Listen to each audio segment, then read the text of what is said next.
In June 1953, in a ritual dating back 900 years, the Queen was crowned. As the years passed by, her young family often took second place to the demands of their mother's job. Royal weddings came and went. Marriages were dissolved. Royal homes in flame. In the words of one of my more sympathetic correspondents, it has turned out to be an annus horribilis. Royal children tragically lose their mother, and a new woman arrives. This is the story of the life of a woman whose birthright was to be queen.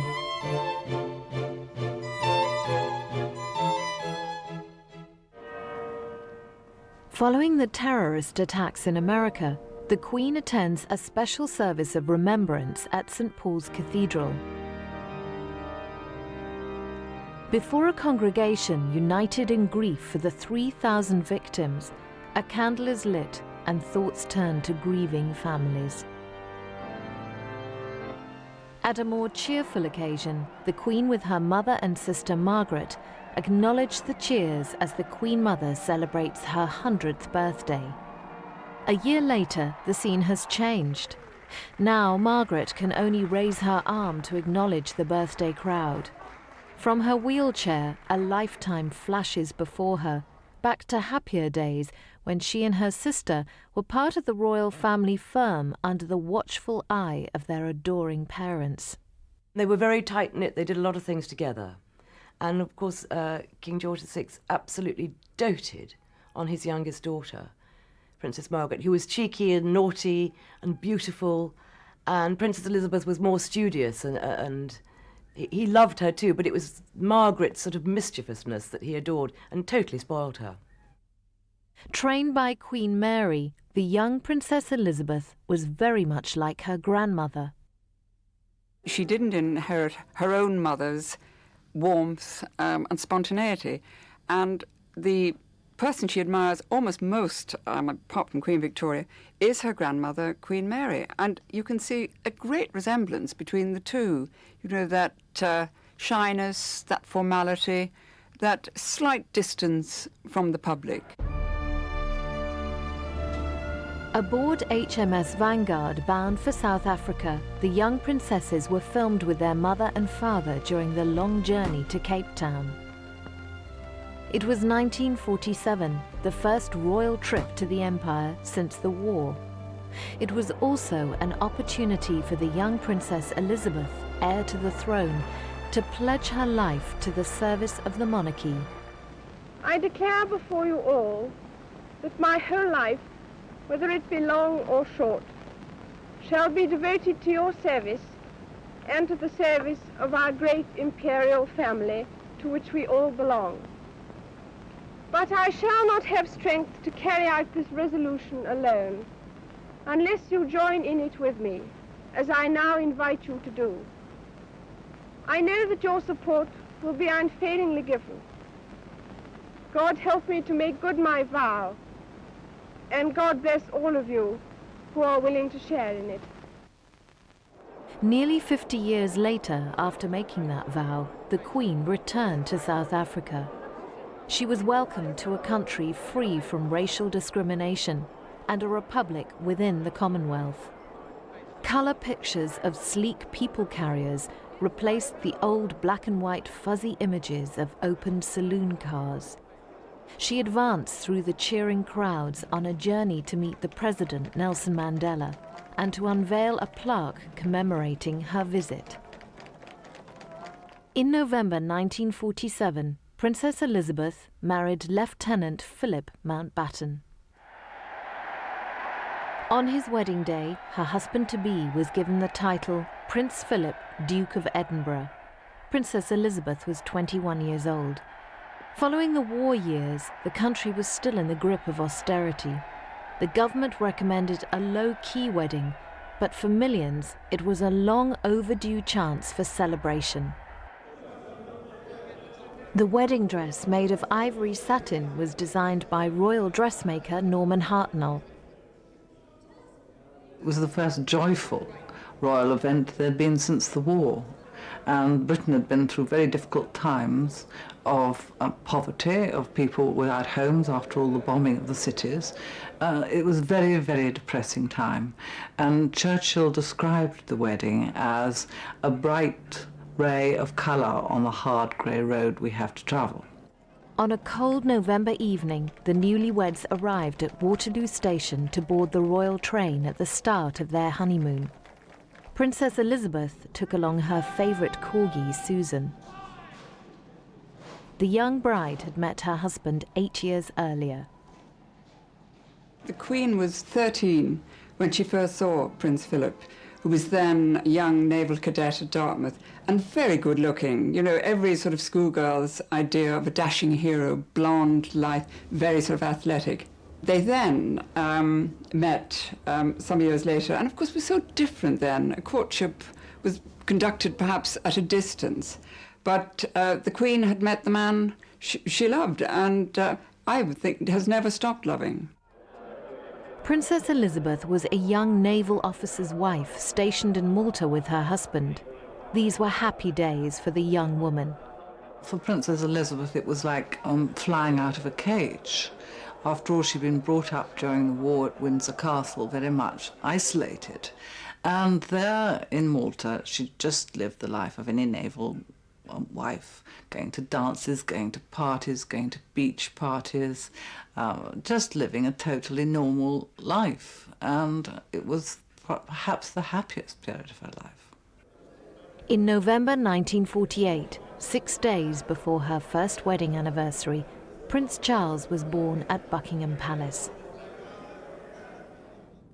Elizabeth wrote to a friend, "I can't believe he's really mine."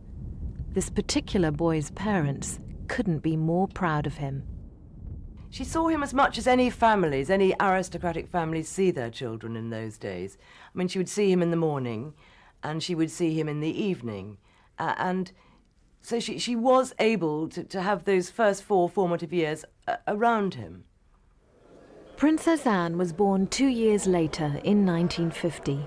At her christening, the young Charles shared his parents' enthusiasm for the new addition to the royal family. With the arrival of a little sister, the toddler Charles needed special attention. The Queen always had a soft spot for her firstborn, the boy child, and Anne was very naughty and therefore not quite so endearing as Prince Charles. He was very sweet, very loving and just adorable. In fact, his grandfather said, "We love him just tumbling round the room." In 1952, the sick King George said goodbye to his daughter at Heathrow Airport. She was on a state visit, going to visit Australia and New Zealand, when she stopped off in Kenya, and it was there that she heard that her father died. A black cloud of grief descended on the nation when it learned of the loss of its king. But while the old king was being mourned, the new queen's reign had begun. The death of her father had a huge impact on her because suddenly her young marriage, her young children were all but taken away from her. She was queen. She had specific duties which she had to do, which really left her very little time to see her children. The young children watched as their mother left Buckingham Palace in the gold state coach for her coronation at Westminster Abbey. Later, they joined her on the balcony to acknowledge the crowds.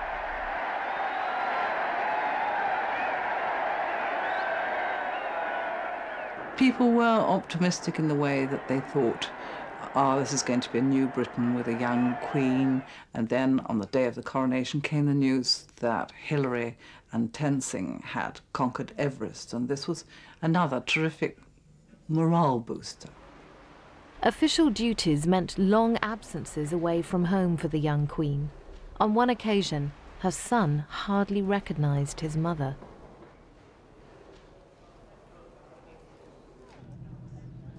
Being a young member of the royal family had its compensations. Occasionally, Charles and Anne would join their parents on trips abroad.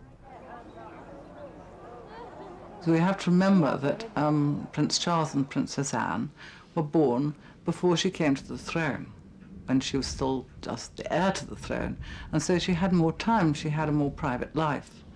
As soon as she acceded to the throne, she had so much to do, so much to learn, huge Commonwealth tours to do, which in those days, before jet planes had really caught on, took months. The steam train allowed the young family to spend more time together. A special royal children's nursery coach was hitched up to the royal train, allowing the young children to travel in comfort with their parents. It was the great age of the train. They travelled everywhere by train. And there was a special nursery coach for Prince Charles and Princess Anne and their two nannies and their detectives and their footmen. And it was all fitted out beautifully. The luxury of royal nursery life soon gave way to the realities of education for Prince Charles. As a young boy, his own father had been sent away to a tough school with a Spartan regime. And so it was to Gordonston in Scotland that Philip sent his son. He is very much a boss in the home.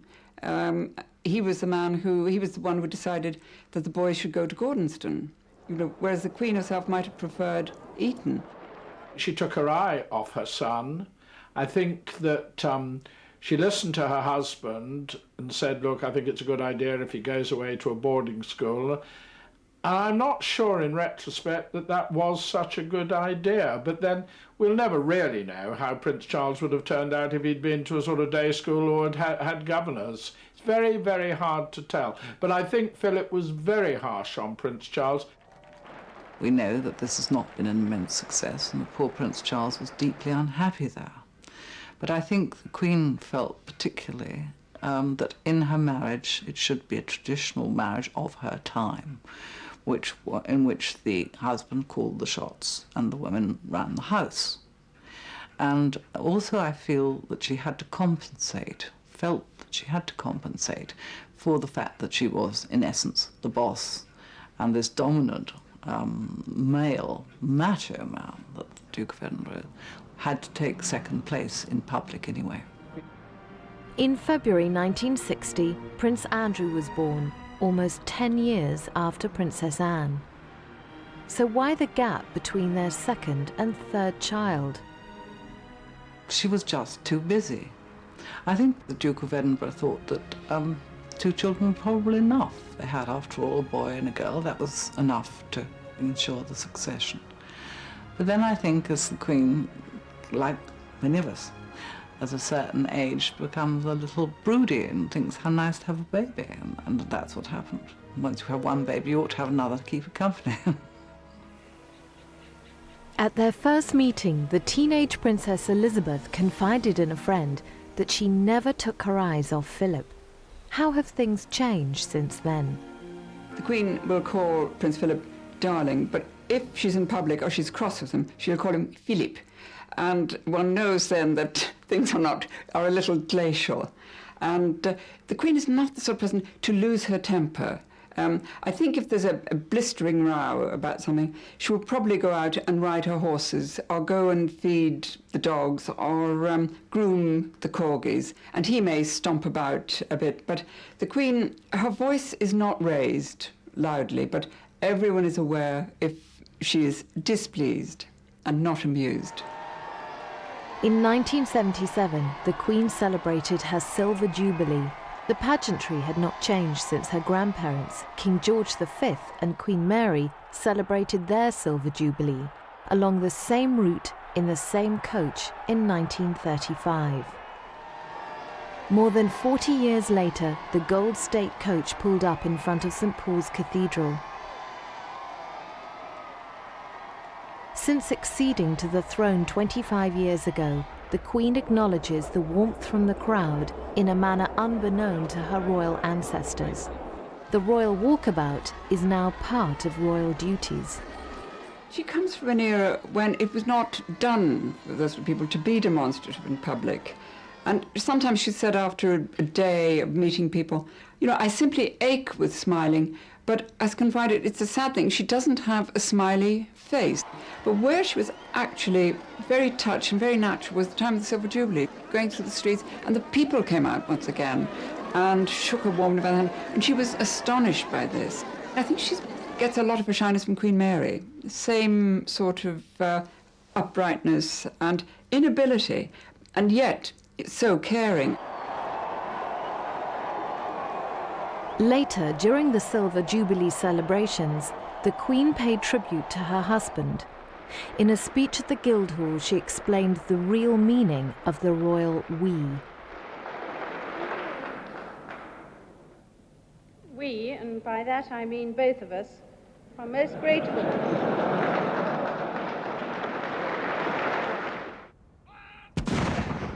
A 21-gun salute in Hyde Park to celebrate Prince Philip's 70th birthday culminated in an open carriage drive with the Queen. Prince Philip was born royal. He was the only son of Prince Andrew of Greece and his British-born wife Alice. His royal heritage extended to the Queen's love for her pet corgis. This fine specimen is the granddaughter of Susan. She's the corgi who accompanied the newlyweds in 1947 on their honeymoon to Hampshire. The current pack of 7 corgis is the 10th generation descended from Susan. The Queen is in the palace. She does give them afternoon tea herself. I mean, she chops up their food and their biscuits and puts it down in little silver salvers. And some of them are quite snappy and are not averse to biting an ankle. And I sometimes think that gives her a very secret chuckle. After lunch at Windsor, and this is quite disconcerting for guests, the Queen will spray dog biscuits around under the table. The footman appears with a salver, and on one occasion the salver of dog biscuits was presented to the Queen, and a nervous bishop who was sitting beside her actually took one and ate it. In Windsor Great Park, the Queen watches Prince Philip enjoy one of his favourite pastimes, carriage driving. However, she is not amused when a crowd of nosy photographers get in her way.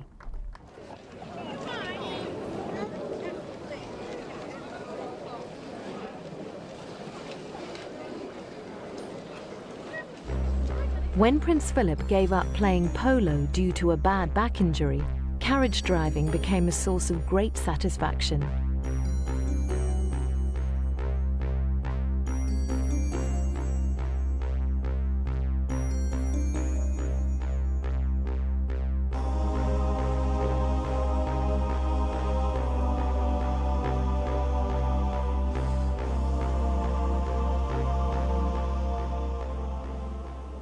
Although the Queen lives in palaces and castles, she is a famously frugal person, despite owning private estates valued at £75 million. You will still find the Queen perhaps with a small electric fire. I think it may run to 3 bars, but and very often she'll put on 2. But she likes to be thrifty. And this is very sort of aristocratic in a way. But as I say, it's curious because the Queen Mother is not thrifty at all. And if you eat at Clarence House, the food is lavish and whipped cream and wonderful salmon, wonderful beef, wonderful wine. But the Queen is perhaps a little different. The Queen is custodian of many royal treasures. Her wealth is incalculable. She has in her possession a royal collection worth more than £10 billion. It's terribly hard to work out just how rich the Queen is. It's very hard to separate the goods, chattels, which are very valuable ones, that she is custodian of for her life. You can't sell any of these things. So I don't think that should be included in her assets. The stamp collection of Buckingham Palace is worth millions. All the china, and she's got so many different sets of dinner sets, and whereas you or I might have, we consider ourselves likely to have 20 set pieces, hers are most likely 450 set pieces of every item. She's most likely got 20 of those. Meissen, porcelain, all the great ones of the world. Now, is that hers, or is she just custodian? I think she's just custodian. Her art collection is just astonishing. There are so many Van Dycks around, there are Michelangelos. I mean, absolutely endless goodies, but I'm not sure that she can classify them as being hers. I don't think she can. Certainly not the crown jewels, that's the state. But obviously this is an immensely rich woman. The Queen is an excellent horsewoman and enjoys a good canter in Windsor Great Park. She breeds her own horses from her studs in Norfolk and Hampshire.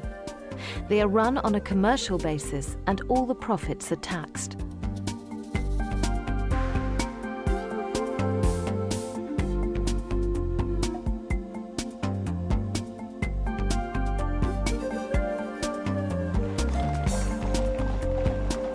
Every year in June, the royal family attends Ascot races.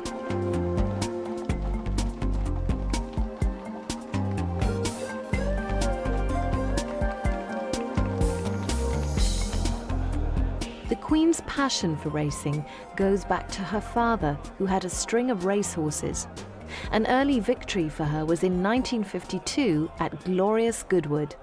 It was announced during the meeting that the Queen had leased the colt Gay Time from the National Stud.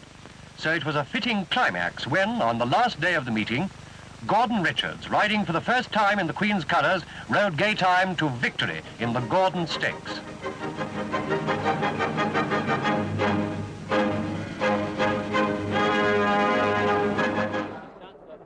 Horse racing has always given the Queen enormous pleasure. She has tremendous knowledge of horses and horsemanship and breeding, but it's gone way back, and there's a little story which I think is just so lovely about her and about racing. She's very fond of her trainers, and years ago, there was a trainer called Captain Charles Moore, very old man, who was very, very ill, and she went to see him with the Queen Mother, and she said, "Well, how are you, Captain Moore?" "Well, Mum," he said, "to tell the truth," he said, "I feel like a rabbit that's just been bolted by a ferret." She said, and turned to the Queen Mother. She said, "Well, I've been called many things behind my back before, but I've never been called a ferret to my face before." At the races, she expresses her emotions. You can see the sort of absolute girlish glee with which she treats them. A win, she'll run down, to get a better view, and, her face lights up as you never see it light up on public occasions.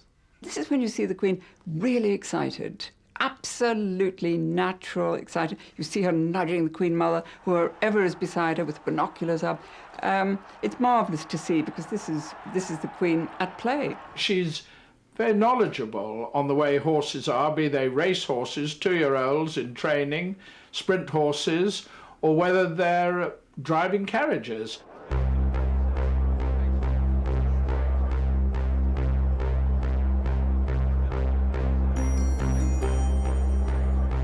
Among the Queen's myriad of less well-known duties is her stewardship of the Duchy of Lancaster. Her huge landholding, which makes a substantial contribution to the monarchy's finances.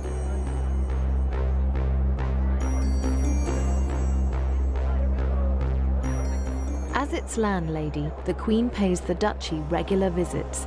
Her tenants turn out delighted to see their Queen at close quarters. There is nothing which arouses more interest among her female tenants and their daughters than the choice of clothes the Queen makes for these visits to the Duchy. She has a very matter-of-fact attitude to clothes. She has always said, "I'm not a film star, The clothes, are just essential to the job. And she has very strict rules. She will say to designers who will draw up some beautiful thing for a tour, and she'll say, hopeless for waving. I can't wave with sleeves like that. So they must always ensure that she can wave. Hats must always be off the face because the people must be able to see me. And lipstick is always a very strong red, and this is for the sake of the photographers, and so that she can be seen by people from a great distance. But she doesn't have a frivolous attitude to clothes, though she does like pretty, bright colours. She likes lemons, pinks, blues, purples, although she looks very good, actually, in dark colours. On one occasion, she was wearing she'd chosen a very pretty outfit for Fergie and Andrew's wedding. It was kind of bluey lilac-y and had some kick pleats, and she was trying it on with her dressmaker. And Prince Philip walked in and he said, that's rather nice, Lilibert, and she flushed bright pink. So she does like to be praised, and there is a feminine side to the Queen which perhaps we don't always see. Her hair is immovable, probably, in whatever the weather conditions. And I once said to her hairdresser, what is the secret of the Queen's hair? Why does it never move in the wind? And he said, brute force and lacquer. Elizabeth is Queen of 15 countries. Her Commonwealth is very dear to her. A lot of people don't appreciate this. They consider the Commonwealth as really very unimportant, a relic from the past. It's not how the Queen views it at all. She considers her role as Queen of Australia, New Zealand, Canada, any of the other 16 Dominion countries. She considers that every bit as important as being Queen of Britain, UK, Northern Ireland, Wales, all that. Every bit as important. And she loves her prime ministers. The Commonwealth love her. They think that she's the person who cares about them, that the government of the day in Britain usually doesn't. And also she's been around so long that she's such friends with all these leaders. She knows their problems, she knows their families, she knows intimate details about them. I mean, whether their brothers just died or something. So they really feel that she genuinely cares, and she does.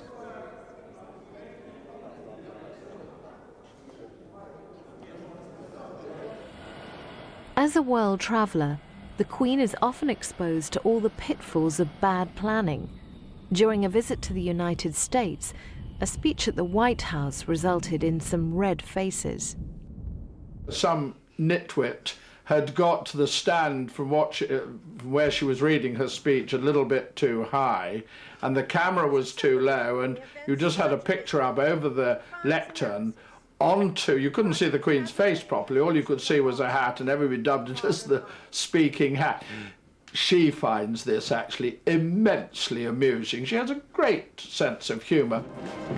During a visit to Russia, the Queen entertained President Yeltsin and his wife. Receptions on the royal yacht. Drinks are very lavish indeed. And of course, this loosens people's tongues. And she loves that. And she loves people to be natural. And I've been at some receptions abroad where people have perhaps relaxed a bit too much, and they start to tell her a story, which is terribly funny to the rest of us, but you wonder, how is this going to go down? And she loves it. She's very easily amused and makes people feel very good. Well, the Queen's friends will tell you what a wonderful sense of humour she has, and how she likes to laugh at herself, for a start. And she loves ridiculous things. I mean, she'll laugh till the tears run down her face. And then she's got a quick wit, a sense of irony. I mean, there's a story I particularly like. And she was in a Norfolk shop, dressed as she normally is in the country with her headscarf and everything. And a woman came up to her and said, I hope you don't mind my saying so, but you look awfully like the Queen. And the Queen said, how very reassuring. In 1981, Prince Charles set out to marry Lady Diana Spencer, the daughter of one of the Queen's equerries. It was heralded as a great step forward for the House of Windsor. I think the day that the Prince of Wales married Lady Diana Spencer, was a great day for the Queen. What it was showing that day was that the continuity of her family was being continued in a correct and proper manner. He was quite late when he married Prince Charles, you know. He was old for a Prince of Wales to marry anybody. I think there was always a certain amount of concern about Diana, who was really quite young for her years. She was young anyway, but she was quite childlike, and I think there must have been a little bit of concern from the Queen on that. She'd come from a family who the Queen knew and respected. I mean, Diana's father, Earl Spencer, had been equerry not only to herself, the Queen, but to her father, King George VI, and previous ancestors of the Spencers had served the royal family going back 2 or 3 centuries, so there was sort of good pedigree there. And although the Queen may have had 1 or 2 reservations, I mean, we'll never really know, she's so clever at hiding all her feelings, I think she was happy and satisfied that her son was marrying somebody and they would produce children, and the continuity of the House of Windsor would almost certainly keep going.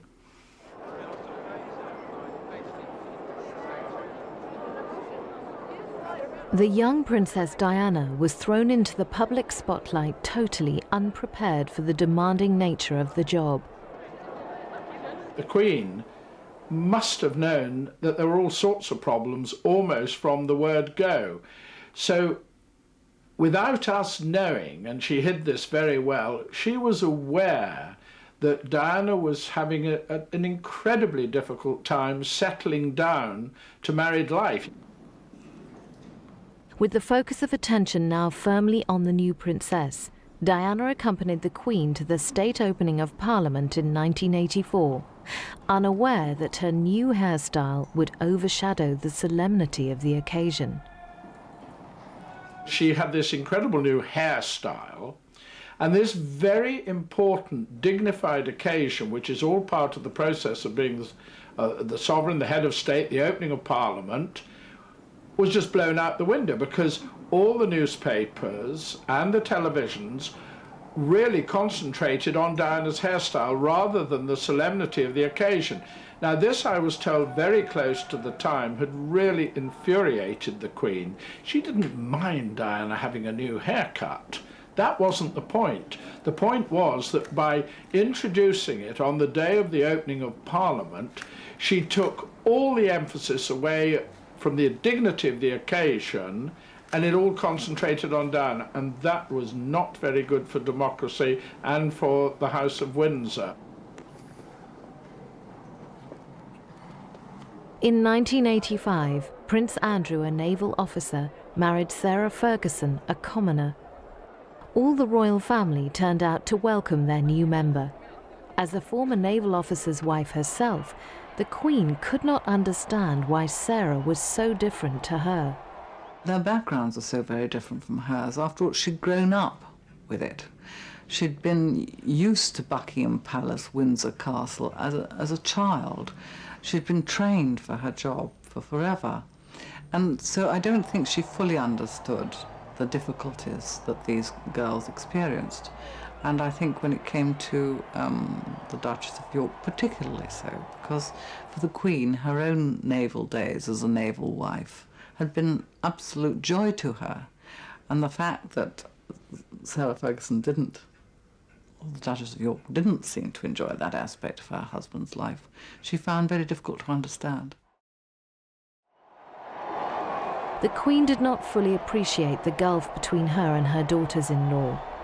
Although differences were to develop later on, she obviously thought she'd done her best to protect them.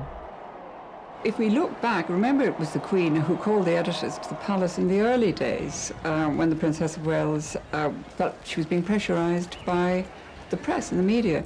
And the Queen said, my daughter-in-law's peace must be protected. And she, at that time, moved to protect the princess. Princess of Wales to her was like an adorable skittish niece. I mean, she just knew Diana from childhood. And so she was indulgent, caring, and a little bit bewildered sometimes. I mean, in the early days, when the princess was married, and they were at Balmoral, and it was a stuffy occasion, the princess would jump up from the table and run round the table and sit on Prince Charles's lap and give him a kiss. I mean, something like that had never been seen before amongst the royal family. The Queen would just shake her head and give a little smile. In 1993, the Queen attended the wedding of her nephew, Lord David Linley, at Westminster Abbey. There was a close bond between them and to David's sister, Lady Sarah Armstrong-Jones. Their parents were married in 1960, and by the time their marriage was dissolved 18 years later, the Queen had become a very supportive aunt to her young niece and nephew, who spent many weekends and holidays with their Aunt Lilibet. She dotes on Princess Margaret's children, especially Lady Sarah, who is just a favourite niece, and she was a very sort of loving aunt figure and very proud of Lord Linley. I think one of the Queen's courtiers said to me that sometimes those young children thought the Queen was their mother, because she would always take them up to Balmoral with her when Princess Margaret and Lord Snowdon would go on their summer holidays to Sardinia or to Tuscany. And she was very much a stable figure in their lives, and she loved them very much. In 1989, the Duke and Duchess of York were with the Queen aboard Britannia with their new daughter, Princess Beatrice. As the couple's marriage broke down, the Queen confided in a friend about Sarah's behaviour. "I can't understand my children. Sarah didn't even try to be a naval wife," she said. By 1991, the Queen was aware that parts of her family were crumbling around her. There had already been a royal marital breakdown when Princess Anne and her husband Mark Phillips had split up after 15 years of marriage. The publication of Andrew Morton's book, Diana, Her True Story, ended any sympathy Queen Elizabeth might have had for Diana. These events focused attention on the Queen's relationship with her grandson. When Prince William was at Eton, the Queen saw a lot of him and got to know him quite well. She was concerned in the early years that she never saw them because Diana, in her Diana-ish way, sort of made a great thing of bringing the children to see the Queen, usually when she wanted something. So it wasn't always a natural happening, and she didn't see very much of them. But then, when William was at school, she saw a lot of him. But now, sort of geography really keeps them apart. And William's, you know, his own man now, and he's at St Andrews, and he doesn't see that much of his grandmother. Harry sees more of her because he's just over the road and he goes to Windsor Castle for tea. In public, William and Harry appeared at ease with their estranged parents. But the whole royal myth which the Queen had tried so hard to build up had started to unravel. She found her son's behaviour unsatisfactory. If Charles and Diana met each other after they'd both been married to someone else, it might have worked. Because there was a magic there really was. But she was too young, and he was too emotionally young too. And he just had never met anyone like Diana, who was so demanding. And she was so basically insecure that she needed love and attention all the time, which his role prevented him from giving her. The Queen had the highest hopes for Diana, and I think she rather liked the way that Diana was such a hands-on mother. She was almost envious of the fact that Diana could spend so much time with her children. But as the years went on and the cracks appeared in the marriage, I think she felt that Diana smothered rather than mothered her children. And she also disapproved strongly of Diana showing such emotion in front of her children. Many stories of William pushing tissues under the bathroom door, Diana sobbing in the bathroom, and the Queen really thought that that was the wrong way to bring up children, not to let them feel guilty about their mother's own unhappiness.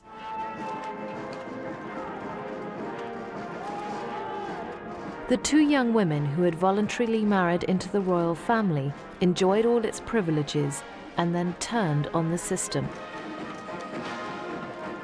I know that when these divorces came one after another, she did say to a close friend, "Well, what have we done wrong?"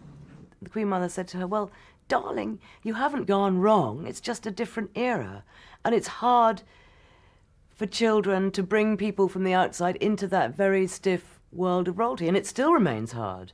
So I don't think the Queen totally blames herself, but I think she feels, had she been around a little bit more for them, perhaps she could have been more help. But I think perhaps they just married the wrong people. It is very difficult to be the Queen and a mother. I think every important executive woman finds this. I think that the Windsor temperament, which has been handed down from King George V and Queen Mary, has also been a factor. The stiff upper lip, the sweeping problems under the carpet, and the lack of communication. And this also comes from living in enormous houses like Buckingham Palace, where they live quite separate lives, each with their own suite and their own servants. And so it isn't that you have a jolly get-together in front of the television. It's a different life. In 1992, the Queen's home, Windsor Castle, was severely damaged by fire. Where the finest carpets once lay, there were only charred remains. The government asked the Queen to pay for rebuilding and restoration. Coming on the heels of her family's other catastrophes, the Queen alluded to her sadness in a speech at the Guildhall. 1992 is not a year on which I shall look back with undiluted pleasure. In the words of one of my more sympathetic correspondents, it has turned out to be an annus horribilis. I suspect that I'm not alone in thinking it so. It couldn't have been worse, could it? All the children's marriages going wrong one after another, the tremendous scandals in the papers, the constant attention to the royal families' private lives, and then the outspoken criticism of her, which she wasn't used to. She'd been used to nothing but kindness all her life. And when the public turned on her at the time of the Windsor fire and said, no, we won't pay, I think she was deeply hurt and surprised by this.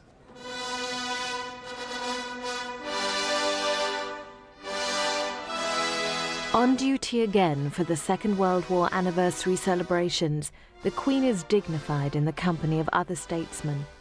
I can do it, she says, because I have been properly trained for the job. She has been doing it for a very long time. 20 years ago in Scotland, she was photographed arriving at the Braemar Games. It was the same thing 30 years before, same camera positions, almost the same people.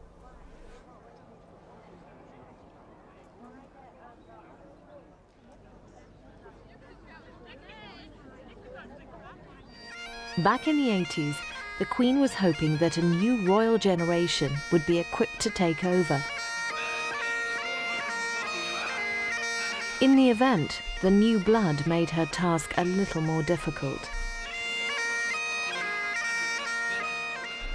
Despite her natural ability to raise the image of royalty with her hands-on approach, Diana realized too that she was not the Queen's type of girl for the job. It has to be said that Diana was more interested in buying clothes than country pursuits. Did the news of her death shock her? Of course the Queen was shocked when Diana died, as was everybody else. But her concern wasn't actually for Diana or her family or her Prince Charles. It was for her grandchildren. And William and Harry were up at Balmoral, staying with the Queen in Scotland. And her whole concentration was on protecting and safeguarding those poor young children as best she could. When the Royal Standard was not flown at half-mast, the Queen narrowly escaped a major public relations disaster. She then gave orders for a flag to be put up, never happened before, and that it should fly at half-mast. I think she was out of touch. I think it was mainly because she was trying to protect the grandchildren, and I think she very nearly got it seriously wrong. At his mother's funeral, the young Prince William walked beside Prince Philip. Prince William asked his grandfather to walk in the funeral procession. It was Prince William's request, And I think that Prince William is probably the sort of son Prince Philip would like to have had. I think he's very proud of him. And he likes Prince Harry's robustness. And I think he's very devoted to them in his way. The death of Diana will have a lasting impact. I think it probably will be looked at in the history books as the time when the monarchy radically changed its attitude to its past and its future. Enter Mrs. Camilla Parker Bowles, longtime friend and mistress to Prince Charles, and possibly his next wife. I don't think the Queen will ever willingly accept Camilla Parker Bowles as her daughter-in-law. I think that any marriage between Charles and Camilla gives a big problem to the House of Windsor, and that is the Queen's consideration above the happiness of her son, Charles. So I don't think that'll happen. She has seen and met Camilla once in the last, I think it's 26 years. They met for about 4 seconds. Camilla Parker Bowles dropped a curtsy and said, "Hello, ma'am," and then the Queen moved swiftly on. Since then, she has not set eyes on the lady at all. The unity of the royal family is held together by an ageing generation of royals, essentially private and self-contained in their own world. Royal appearances often make headlines for the wrong reasons. Princess Margaret's health is a major concern for the Queen. She's quite strict with Margaret.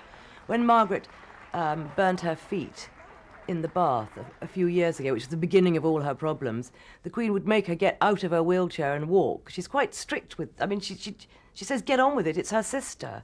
But she's also very concerned for Margaret and wants to have her around her so that she can sort of lend a sisterly support. And during the unhappiness of Margaret's marriage, the Queen was always there for her, but she was kind of, thought Margaret was a bit of a drama queen, and she wouldn't stand any nonsense from her.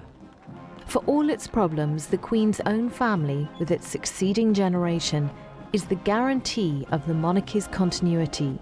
There won't be an abdication. That's never ever been discussed at Buckingham Palace or anywhere else. It just doesn't enter any of their minds of an abdication. The main reason for that, there are all sorts, but the main one is that the Queen was anointed with holy oil and took a vow to continue as sovereign until she died. It was taken before God. The Queen is a deeply religious person, a practicing Christian, and when she took that vow, that was for life. That's why there won't be an abdication above all other considerations. Like most families, the Windsors have not been unscathed by the vast social changes of the last century. I think in this day, it's very difficult being a queen because you have to appear to be modern and outgoing, and yet remember, she's been in that ivory tower since the age of 26. She's never been able to walk down the street and buy an apple. She doesn't even know the price of an apple. So then relating to this modern world when you're in the ivory tower, very difficult. And really, she's often said she just wants to go and live in the country with her dogs and horses.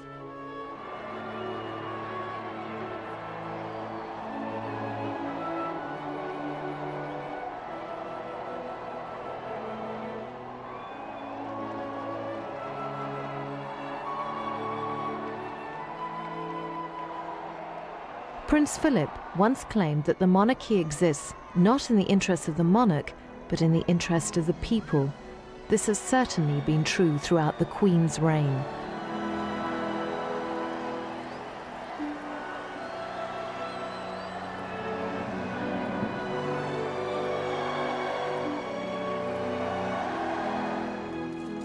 Amidst the call for changes in the monarchy, one should not forget the extraordinary relationship which has existed between the people and its sovereign over the last 50 years and before. Who can deny that while her subjects look forward to their monarchy changing with the times, there is so much the Queen can look back on with pride.